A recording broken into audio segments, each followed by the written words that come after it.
دنیا کی جتنی بھی کالی چیزیں اور متبرک چیزیں اور قیمتی چیزیں اور نایاب چیزیں اور عزت والی چیزیں وہ سب کالی ہیں۔ نئی بات ڈیجیٹل کی ویڈیوز دیکھنے کے لیے ہمارا چینل سبسکرائب کیجیے اور بیل آئیکن پہ کلک کرنا مت بھولیے گا۔ بسم اللہ الرحمن الرحیم، السلام علیکم۔ نئی بات ڈیجیٹل کے ساتھ میں ہوں وجیل حسن۔ ناظرین، بابا محمد یحییٰ خان پاکستان کا ایک بہت بڑا نام ہے۔ انہوں نے نہ صرف پاکستان میں بلکہ پوری دنیا میں پاکستان کا نام روشن کیا، بے شمار فلموں میں کام کیا، بے شمار ڈراموں میں کام کیا اور بہت ساری تصانیف بھی لکھیں۔ آئیے جانتے ہیں بابا محمد یحییٰ خان سے ان کی کہانی، اور سب سے پہلے ان سے جانتے ہیں کہ یہ ہمیشہ کالے لباس میں کیوں زیبتن رہتے ہیں۔ اوور ٹو یو بابا محمد یحییٰ خان، کیسے ہیں آپ؟ بسم اللہ الرحمن الرحیم۔ وجیہ الرحمان صاحب، مجھے بہت خوشی ہوئی کہ آج میرے پاس آپ تشریف لائے اور مجھے کچھ کہنے کا موقع ملا، آپ سے ملنے کا بھی موقع ملا۔ گو میری آپ سے یہ پہلی ملاقات ہے، مگر میں سمجھتا ہوں کہ بہت اچھی ملاقات ہے۔ آپ بہت اچھے ہیں، اور اس وقت میں سمجھتا ہوں کہ میڈیا میں، شوبز میں، ان قسم کے جتنے بھی شعبہ حیات ہیں ان میں ایک نئے خون کی ضرورت ہے۔ نئی ترنگیں ہوں، نئی امنگیں ہوں، نئے معاملات ہوں، نئے ٹیلنٹ ہوں، تو اس میں زیادہ مزہ آئے گا۔ پرانے لوگ جو تھے وہ ٹھیک ہے کام کر رہے ہیں، لیکن دیکھتے کہ جیسے آپ دیکھیے میں ہوں تو صدیوں پرانا انسان ہوں، آپ کے سامنے بیٹھا ہوں، تو مجھے علم ہے کہ آپ نے مجھ سے سوالات بھی وہی کرنے ہیں کہ جن کا جواب میں اس سے بیشتر سینکڑوں بار دے چکا ہوں۔ لیکن میں سمجھتا ہوں کہ جیسے زندگی کو کھینچا جاتا ہے اسی طرح کی روز کی سانسیں ہیں، اسی طرح کا روز مرہ ہے، کھانا پینا، اٹھنا بیٹھنا، وہی معمولات۔ تو اس کا مطلب یہ ہوا کہ کچھ چیزیں اپنا تسلسل جو ہے نا برقرار رکھتی ہیں، اور شاید اسی چیز کا نام رواں زندگی ہے۔ الحمدللہ رب العالمین، احسان ہے مالک کا کہ میں شوبز کا آدمی ہوں، میرے اندر یہ چیزیں موجود ہیں بچپن ہی سے، تو ہزاروں سینکڑوں کام کیے اس طرح کے، اور آج بھی میں ہوں، شوق ہے مجھے اللہ سبحانہ تعالیٰ نے صلاحیتیں بخشیں اور میں یہ کام کرتا ہوں، اور میرا یہ ایک مشغلہ ہے۔ جیسے کچھ لوگ بلیڈ کھیلتے ہیں، گولف کھیلتے ہیں، تیراکی کرتے ہیں، جہاں پہاڑوں پہ چڑھتے ہیں، تو میرا شوق یہ ہے، کیمرہ، لائٹیں، اسکرپٹس، کتابیں۔ تو اللہ پاک کا کرم ہے کہ میں چاہتا ہوں کہ میں جس دن مروں اس دن بھی میں کچھ نہ کچھ بات کر رہا ہوں اور کوئی نہ کوئی پیغام جو ہے نا وہ دے رہا ہوں۔ تو آپ نے مجھ سے پرانا ایک سوال کیا، مجھے کالا رنگ کیوں پسند ہے؟ میرا خیال ہے کہ میرے کچھ تجربات اور مشاہدات آپ سے کہیں زیادہ ہیں۔ میں نے زندگی کو آپ سے بہت زیادہ بڑھتا ہے۔ اگر تھوڑا بہت ہی آپ کو ہوتا اس سلسلے میں تو آپ دیکھتے کہ کالا رنگ ہی تو ہے، یہی ایک اوریجنل رنگ ہے کائنات کا۔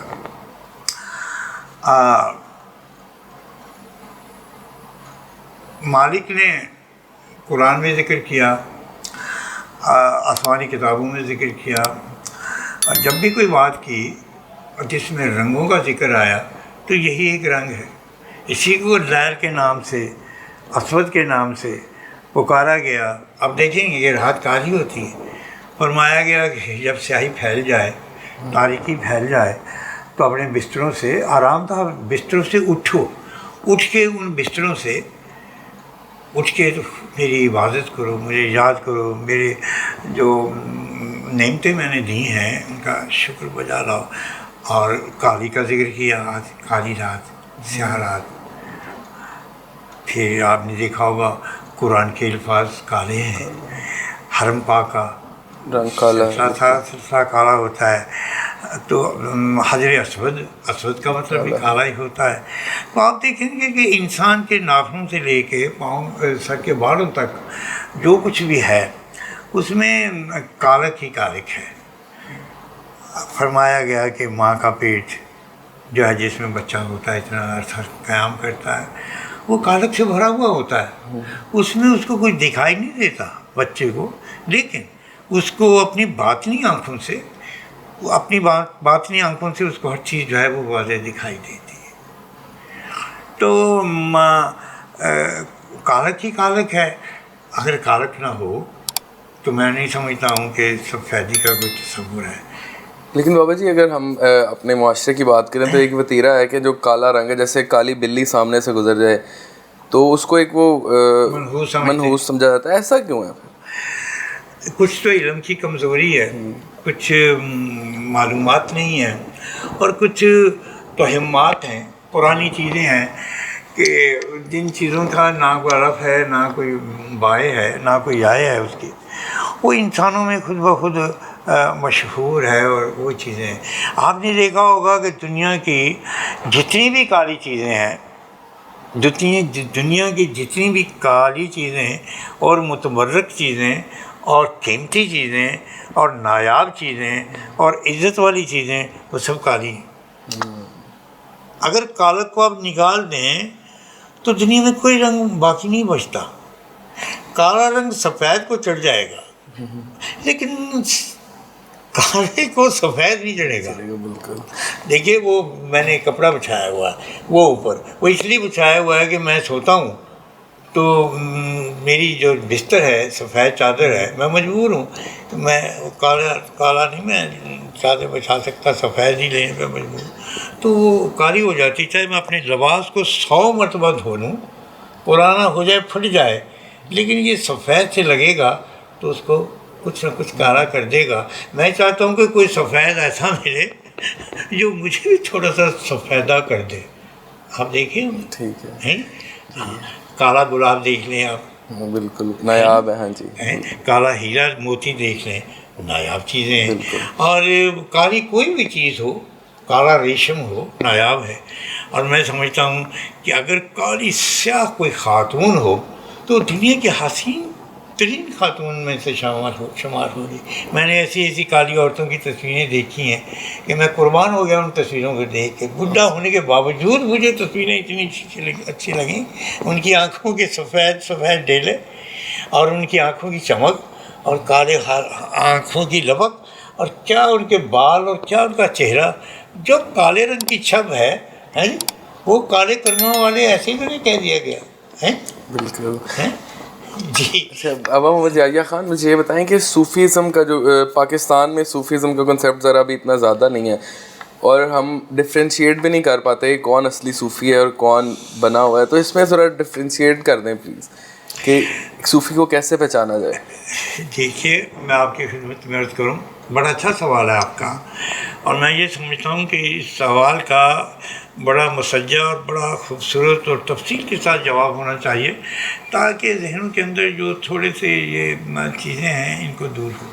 اصل میں صوفی یہ لفظ اور یہ سلسلہ اور یہ سارا معاملہ آج سے نہیں ہے. جب سے حضرت انسان پیدا ہوئے اس وقت سے یہ کام جو ہے وہ شروع ہوا. ٹھیک ہے. تو سب سے پہلے جو صوفی میں انسان سے متعارف ہوا وہ کالا کوا تھا، جس نے حضرت آدم کے ان 2 بیٹوں سے متعارف ہوا جنہوں نے ایک دوسرے کو زیادتی کی تھی، قتل کر دیا تھا ایک بچے نے. وہ پہلا کالا صوفی تھا اور وہ پہلا کالا پرندہ تھا کہ جس نے استاد ہونے کے، مرشد ہونے کے اور اپنا ایک صالح ہونے کے اس وقت کے کردار ادا کیا اس چیز کا. تو میں سمجھتا ہوں کہ یہ صوفی کوئی آج سے نہیں ہے، اور نہ ہی یہ کوئی خاص چیز ہے، نہ یہ کوئی فرقہ ہے، نہ یہ کوئی مسلک ہے. میں سمجھتا ہوں کہ صوفی اس شخص کو کہتے ہیں جو اپنے آپ کو صاف کر لیتا ہے. ٹھیک ہے. ترددات سے صاف کر لیتا ہے، مشکلات سے صاف کر لیتا ہے، توہمات سے اپنے آپ کو صاف کر لیتا ہے، اور وہ اپنے آپ کو اس کوشش میں ہوتا ہے کہ وہ دوسرے کو بھی اپنے ساتھ صاف کر دے. اور جو صافی ایک لفظ ہے، صافی کا مطلب ہے دھلا ہوا، خالص، اور جس میں کوئی عیب نہ ہو، جس میں کوئی بناوٹ نہ ہو، جس میں کوئی ایسی چیز نہ ہو کہ جو دوسروں کو نقصان دے. تو صوفی جو ہوتا ہے وہ اس سے ہی یہ تصوف جو ہے یہ لفظ جو ہے نا باہر نکلا ہے. یہ کوئی فرقہ نہیں ہے اور نہ ہی کوئی مذہب ہے نہ کوئی سلسلہ ہے. یہ کنڈیشن اس کو کہہ سکتے ہیں. کنڈیشن ہے. بھگت کبیر تھے تو صوفی تھے. اسی طرح مسلمانوں میں بے شمار درویش گزرے ہیں. ہاں جی بے شمار کس کس کا نام میں لوں تو سب صوفی تھے, درویش تھے. فقیر, درویش, صوفی, سالک, تو یہ سنت ونت یہ ساری چیزیں ایک ہی ہیں. یہ سارے جو ہوتے ہیں یہ بڑے خالص لوگ ہوتے ہیں, ان میں تصنع نہیں ہوتا. اچھا بابا جی, خدا کی طرف سے نماز کا ایک حکم دیا گیا ہے, تو اکثر جب ہم پرسنلی میں کسی سے ملتا ہوں جو اپنے آپ کو صوفی کہتا ہے, تو وہ مطلب پورا دن ان کے ساتھ گزر جاتا ہے لیکن وہ نماز نہیں پڑھتے, تو اس کے بارے میں آپ کیا کہیں گے؟ بڑی خوبصورت آپ نے بات کی ہے. مجھے بھی میرا سارے کوئی چند ایک بچوں نے نماز پڑھتے کبھی دیکھا ہوگا مجبوری میں, مجھے بھی کسی نے نماز پڑھتے نہیں دیکھا. بات یہ ہے بھائی, اللہ اور اللہ کے رسول کا حکم ہے کہ آپ شریعت کے مطابق زندگی بسر کریں.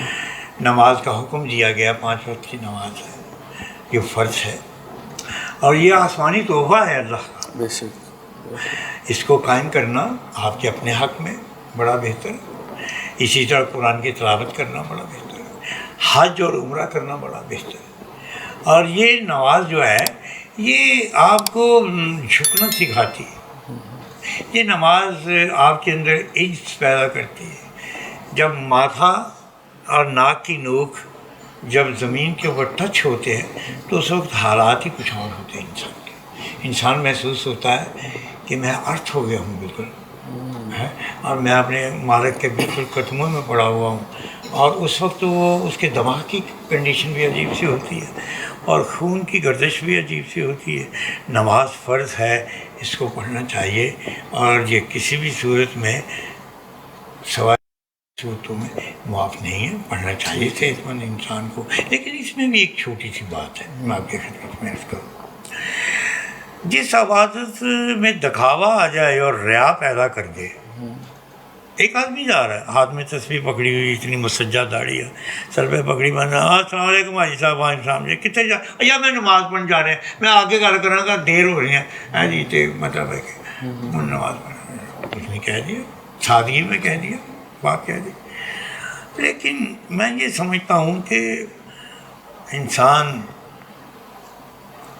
اپنے محبوب کی تعریف کرتا ہے, اپنے دوست کی تعریف کرتا ہے, اسے ملنے چاہتا ہے, اسے راز و نیاز کی باتیں کرتا ہے, تو میں نے کوئی چرچا نہیں کرتا. بے شک. چرچا نہیں کرتا. ہر انسان روزمرہ کی زندگی میں ہر بات کا تذکرہ کر دے گا, لیکن وہ یہ کبھی بھی آپ کو نہیں بتائے گا, چاہے وہ دوست ہو چاہے آپ کا بھائی ہو, کہ میں رات کو اپنی بیوی کے ساتھ تھا. وہ اس طرف نہیں آئے گا, لیکن اس کے علاوہ ہر کام وہ آپ کو بتا دے گا. نماز کی بات کوئی بڑھ چڑھ کر بتا رہا ہوگا اپنا کہ میں بہت نیک ہوں, یہ ہے وہ ہے. اچھا جی, اس میں تو میں سمجھتا ہوں کہ میں نے ایک دفعہ ایک بزرگوں سے سوال کیا, حضرت مجھے آج تک گناہ اور ثواب کا فلسفہ جو ہے وہ سمجھ بھی نہیں آیا, اور میں بڑا متردد ہوں اس مسئلے میں, مجھے اس کا حل بتائیے کہ میں تکبر سے اور میں گھمنڈ سے اور میں فخر سے اور میں ان چیزوں سے بچوں کہ جو میری ذات کو تھوڑا سا آگے کرتی ہیں, اور جس میں میرے لیے کچھ ایسا پہلو پیدا ہوتا ہے جس میں میری تعریف نہیں کرتی, میری اچھائی کا پہلو پیدا ہوتا ہے, دوسروں کی نظر میں معزز ٹھہرتا ہوں, بزرگ مان سے ٹھہرتا ہوں. جیسے اس طرح اب لوگ کہتے ہیں میں نے یہ بنایا ہوا ہے, یہ کیا ہوا, نو, ایسی بات نہیں ہے. جس شخص کی زندگی صدیوں تک ہو تو وہ پکھنڈ کیا ایسے کرے گا, میں تو ہوں ہی ایسا ہی, پہلا بھی ایسا ہی ہوا تھا. مجھے جو جاننے والے ہیں وہ میں نے اپنے ہاتھوں میں کتنی نسلیں آگے بڑھائی ہیں, میں تو صدیوں کا بیٹا ہوں. اب بتائیے میں کیا کسی کو اپنا آپ دکھاؤں گا, میں تو نفی اوڑی ہوئی ہے, نفی کی چادر. تو میں نے کہا بابا جی پھر میں کیا کروں, میں بڑا پریشان ہو گیا ہوں. تو وہ کہتے ہیں کہ تم ایسا کرو کہ گناہ ایسے کرو جیسے ثواب کرتے ہیں. میری سمجھ میں نہیں آئی بات. اچھا. اور ثواب ایسے نیکی ایسے کرو جیسے گناہ کرتے ہیں. میں نے کہا بابا جی میں سمجھا نہیں. وہ کہتے ہیں میں سمجھاتا ہوں. کہتے ہیں تمہارا دل چاہتا ہے شراب پینے کو, تمہارا دل چاہتا ہے برائی کرنے کو, ہاں قتل کرنے کو ٹھیک, فراڈ کرنے کو ٹھیک, تو شہر کے چوک میں چلے جاؤ جہاں سے 6-7 راستے کھلتے ہوں, اور وہاں پہ جا کے بیٹھ کے نا جانی بابا کی بوتل رکھو اور پینا شروع کرو. لوگوں دیکھو میں کیا اچھا کام کر رہا ہوں. وہاں پہ ننگے ہو جاؤ, وہاں پہ برا کرنا شروع کر دو, وہاں پہ بکنا شروع کر دو, گالیاں دینی شروع کر دو. کہتے ہیں اس سے میرا فائدہ کیا ہوگا؟ کہتے ہیں تجھے نقصان بھی نہیں ہوگا بیٹا, تم اس نقصان سے بچ جاؤ گے جب تم نماز پڑھ کے آتے ہو, نماز پڑھ لیتے ہو, قرآن پڑھ کے آتے ہو تو پڑھ لیتے ہو, حج کر کے آتے ہو ہے جی تو پھولوں کے ہار گلوں میں ڈال لیتے ہو, جپیاں مار مار کے ملتے ہو. اس وقت پر اندر یہ ہوتا ہے کہ میں خدا کا پوترا ہوں اور آج ہی نہاد ہو کے آسمان سے اترا ہوں, اور میرے جیسا پاک صاحب. کہتے ہیں اس خیال سے, اس گھمنڈ سے اور اس چیز سے بچنے کے لیے اگر تمہیں وہاں جو دیکھ پڑتے ہیں تو زیادہ تمہارے لیے بہتر ہے. اور چاہے یقین کریں میں نے ایسا کیا, میں ایسا کیا. میرے لاکھوں بچے ہیں دنیا میں, کوئی میں پیر نہیں ہوں, محبت دوستی لیکن آپ سے جیسے پیار کرنے والے بہت ہیں. پیار کرنے والے بہت ہیں, یہ کہہ لیجیے. میں کسی کو بیعت نہیں کرتا, حتیٰ کہ میں 4 سلسلوں میں بیعت ہوں. اچھا ماشاء اللہ. 4 سلسلوں میں بیعت ہوں, لیکن میں کسی کو بیعت نہیں کرتا. کوئی بچہ, یہ بچے میرے ہاتھوں میں پیدا ہوئے ہیں, بڑے ہوئے ہیں, اس وقت بڑے بڑے افسر ہیں یہ بچے, آسودہ ہیں, بڑی بڑی گاڑیاں ان کے پاس, بڑی بڑی جگہوں میں رہتے ہیں. ان سے پوچھیے کبھی زندگی کے اندر میں نے ان کو کوئی نیک کام کرنے کو کہا ہو, تسبیح کسی کو دی ہو, کسی کی سر پہ پگڑی باندھی ہو, اس کو کہا چلو نماز پڑھ کے آ, نہیں. میں کسی کو کوئی بات نہیں کہتا, اس لیے کہ مجھے کیا ضرورت ہے ان کو یہ کہنے کی نماز پڑھ کے آ. تو انہیں ضرورت ہے تو نماز پڑھ لے جا کے, تیرا دل کرتا ہے تو اللہ سے بات کر لے جا کے, نیکی کر لے. ہاں ایک بات ضرور کہتا ہوں, غیر ذمہ دارانہ حرکت نہیں کرنی. مولا علی سے کسی سے پوچھا سرکار انسان کے لیے سب سے بڑا اعزاز کیا ہے اس دنیا میں جس سے اس کے درجات بلند ہوتے ہیں, تو فرمایا ذمہ دار ہونا. ذمہ دار ہونا. اگر آپ ذمہ دار ہیں ہر معاملے میں, ماں کے معاملے میں, بیوی کے معاملے میں, بچے کے معاملے میں, اسٹاف کے بارے میں, اپنی ذات کے بارے میں, محلے داروں کے بارے میں, جب آپ اپنی ذمہ داریاں نبھاتے ہیں تو آپ پیغمبر ہیں اپنے وقت کے, پیغمبر تھے, ذمہ دار ہوتے تھے. اور دوسری بات جو ہے ذمہ داری کی بات, کیا کا مستقل مزاج ہونا بڑا ضروری ہے. خدا کو خدا کہا ہے تو خدا ہی ہے, ماں کو ماں کہا ہے وہ ماں ہے, بیوی کو کہہ دیا کہ میں نبھاؤں گا ساری زندگی نبھاؤ, مستقل مزاج بنو. اس کا مطلب ہے کہ آپ کے مزاج میں استقامت ہو, بچپنا نہ ہو, سویرے ہو شام نو ہو, ایتھے ہو روتے ہو, ایتھے گل ہو شام گل ہو رہے, نو نو نو. جب آپ ذمہ دار اور مستقل مزاج ہوں گے تو آپ کے درجات اللہ اور دنیا بڑھا دے گی. اور تیسری چیز آپ سست نہ ہو. نبی کریم صلی اللہ علیہ وآلہ وسلم نے سستی سے پناہ مانگی, فرمایا کہ مولا مجھے سستی سے بچانا ہے. 3 بجے دن ستے تھے, 12 بجے دن ستے تھے, ماں گیا اٹھ می دیا کام کر پتر, سورج اٹھتے ڈبون والا ہو گیا, اٹھنا ماں ہے کہ ایویں مگر پی جانی, ساری رات تو دوستوں نہ رہنا, سویرے آ کے تو ستا رہنا. انہیں ماں کا صرف ذمہ داریاں کرنی ہیں. پرندوں کا کام ہے, مچھلیوں کا کام ہے, درختوں کا کام ہے, ہوا کا کام ہے, دنیا کے ہر مخلوق کا کام ہے. آدھی رات کو اٹھنا, اٹھ کے کام کرنا ہے جی, اللہ کا اللہ اللہ کرو. یاد رکھو کوئی بھی نیک کام کرو اس کی تشہیر مت کرو. ٹھیک ہے. کسی کو دیتے ہو تشہیر مت کرو, کسی کو عزت کہتے ہو تشہیر مت کرو, کسی کو بہن سمجھتے ہو تشہیر مت کرو. کوئی کام نہ کرو. ہاں اگر برائی کوئی کرتے ہو ہے تو اس کے وہ تشہیر کرو. میں تو ایسے ہی کرتا ہوں. جو دنیا کا گندہ لطیفہ ہے میں مجھے سنانا, دیکھ جو لطیفے ہیں میں ان کو سناتا ہوں. میں کہتا ہوں یہ کہیں مجھے اچھا نہ سمجھنا شروع کر, میری پوجا کرنی شروع نہ کر دو. میری حرکتیں ہی ایسی ہیں, میرے معاملات ہی ایسے ہیں. اگر میں الٹا رولر نہ چلاؤں تو مجھے تو یہ لوگ مارتے دوڑ کر کے پکڑے. اچھا بابا جی مجھے یہ بتائیں, ایک حاجی صاحب ہیں, دے حج پہ حج, ہر مہینے 2 مہینے بعد جا رہے ہیں حج, مطلب ہر سال, عمرے پہ ہر مہینے جا رہے ہیں, ہر سال حج پہ حج. لیکن ان کے خاندان میں, ان کے محلے میں کچھ بیٹیاں ایسی ہیں جن کی شادی ہونے والی ہے, تو آپ کے خیال سے کس چیز کو پریفر کیا جائے, حج کیا جائے یا ان بیٹیوں کی شادی کرائی جائے؟ حج کرنا ضروری نہیں ہے, ٹھیک میں ہے. آپ کی خدمت میں عرض کروں.